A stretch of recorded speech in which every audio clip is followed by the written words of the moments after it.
जी हाँ साथियों, एक बार फिर से आप सभी का स्वागत है एक और नए वीडियो में। हमने इस सीरीज़ में क्वेश्चन नंबर 12 तक पिछले वीडियो में कर लिए हैं। अगर आपने नहीं देखा हो तो आप जाइए और उस क्वेश्चन नंबर 12 को देख लीजिएगा। 12 तक जो करवाए हैं वो देख लीजिएगा। इससे आगे की हम करते हैं आज रिक्त स्थानों की पूर्ति इस वीडियो में। चलिए तो देर ना करते हुए पहला हम देखते हैं कि रेखिक बहुपद ax प्लस बी का शून्यक है। तो चलिए यहाँ कुछ नहीं करना था आप लोगों को। जब भी ऐसा प्रश्न पूछे तो आप लोगों को शून्यक फाइंड करना है, ज़ीरो फाइंड करना है, ठीक है। तो चलिए करते हैं हम ज़ीरो को फाइंड। कैसे ज़रा देखिएगा, क्या दे रखा है साथियों आपको, ax plus B, ax plus B. अब शून्यक बोला है तो हमें बराबर में क्या रख देना है इसके, ज़ीरो। अब हम क्या करते हैं, शून्यक में सारी वैल्यूज़ को उधर बराबर के उधर भेज देते हैं, बाकी केवल किसको बचा लेते हैं, x को। तो चलिए पहले एक एक करके, पहले b को जब हमने बराबर के उधर भेजा तो यहाँ बचा ax बराबर b प्लस का उधर जाकर हो गया माइनस का। अब हमें केवल इस x को रखना है यहाँ, तो a जो जाएगा बराबर के उधर तो कहाँ चले जाएगा, बटे में। तो जो हमारी x की वैल्यू आई, यानी हमारा जो शून्यक आया वो आया माइनस का b अपॉन a। तो इसका सही उत्तर होगा माइनस का b अपॉन a। चलिए बढ़ते हैं अगले प्रश्न की ओर कि दो बहुपदों का गुणनफल एक हमेशा क्या होगा, बहुपद होगा। क्या होगा साथियों, बहुपद होगा। चलिए अब ax square plus 4x plus 8 के शून्यकों का योग। तो यहाँ जब भी आप लोगों को एक इक्वेशन दे दे और आपसे योग पूछे तो इसके आप लोगों को शून्यक निकालने की आवश्यकता नहीं है। डायरेक्टली आप क्या कीजिएगा, जो शून्यकों का योग है वो फॉर्मूला तो आप लोगों को अच्छे से ही पता होगा।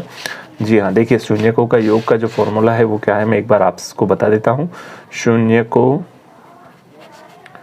का योग हम इस पर चर्चा कर चुके हैं, लेकिन एक बार और, वो होता है साथियों माइनस बी अपॉन ए। अब इसमें आप लोगों को बी ढूंढना है। तो जो फर्स्ट एक्स स्क्वायर के पास जो संख्या कुछ भी नहीं है, यानी एक तो होगा, एक हो गया ए और बी आपका हो गया 4 और सी आपका हो गया 8।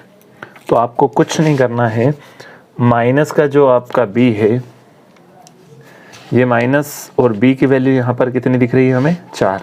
तो वो 4 रखा और अपॉन में a की वैल्यू कितनी है, 1।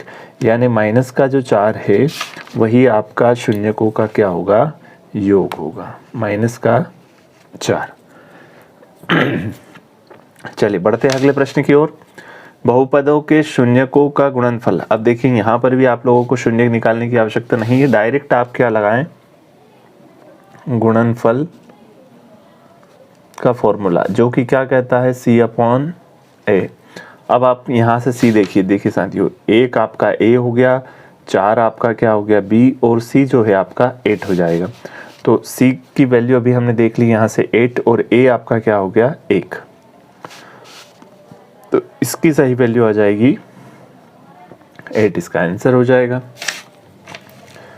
तो इसी समीकरण का गुणनफल का जो होगा, शून्यकों का गुणनफल, वो होगा 8। बढ़ते हैं अगले प्रश्न की ओर कि यदि बहुपद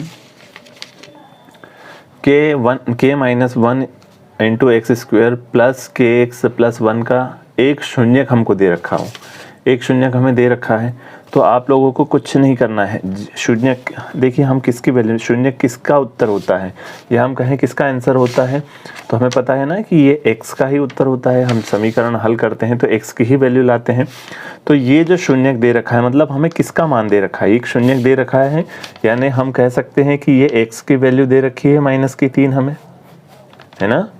चलिए तो समीकरण क्या कह रहा है, k माइनस 1 इंटू एक्स का square, k minus 1 into x का स्क्वायर प्लस के एक्स और प्लस का 1। अब देखिए शून्यक, और क्या कहा इसने कि हमें k का मान क्या करना है, शून्यक हो तो k का मान होगा, k का मान हमें यहाँ पर निकालना है। तो चलिए बराबर हम इसके रख देंगे 0 को। अब जहाँ हमें क्या दिखेगा, x वहाँ रख सकते हैं माइनस का 3, जहाँ x रहेगा वहाँ माइनस का 3 रख देंगे। तो k माइनस 1 x दिखा माइनस 3, इसका whole square plus k into x दिखा -3 + 1 बराबर 0। आगे हल करेंगे k - 1 और इसका जब स्क्वायर करोगे तो ये 3 3 9 प्लस का हो जाएगा, और प्लस यहाँ पर देखिए प्लस माइनस माइनस हो जाएगा, और जब 3 का गुणा k में करोगे तो 3 k हो जाएगा, प्लस में 1 बराबर 0। आगे बढ़ते हैं।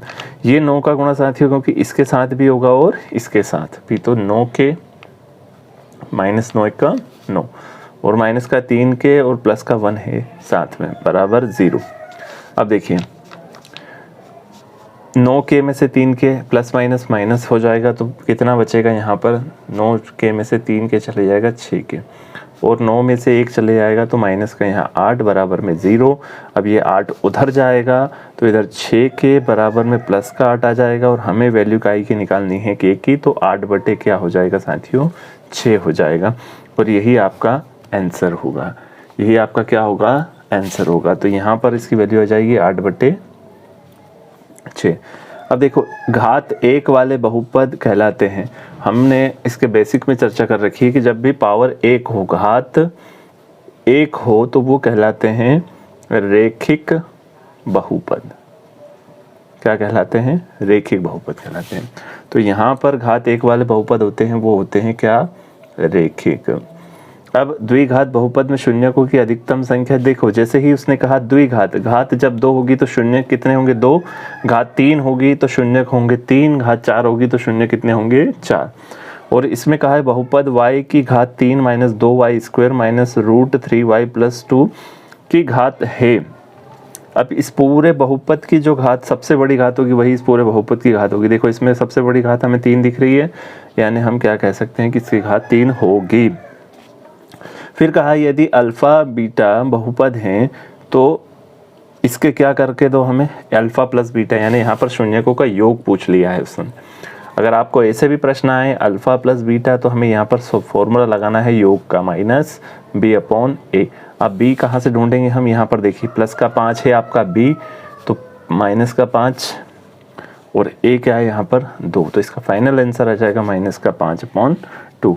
तो अल्फ़ा प्लस बीटा का जो मान होगा वो होगा -5/2। तो आपका ये वीडियो कैसा लगा हमें कमेंट सेक्शन में ज़रूर बताएं, साथ ही साथ लाइक शेयर एंड सब्सक्राइब करना ना भूलें। मिलते हैं आपसे नेक्स्ट वीडियो में।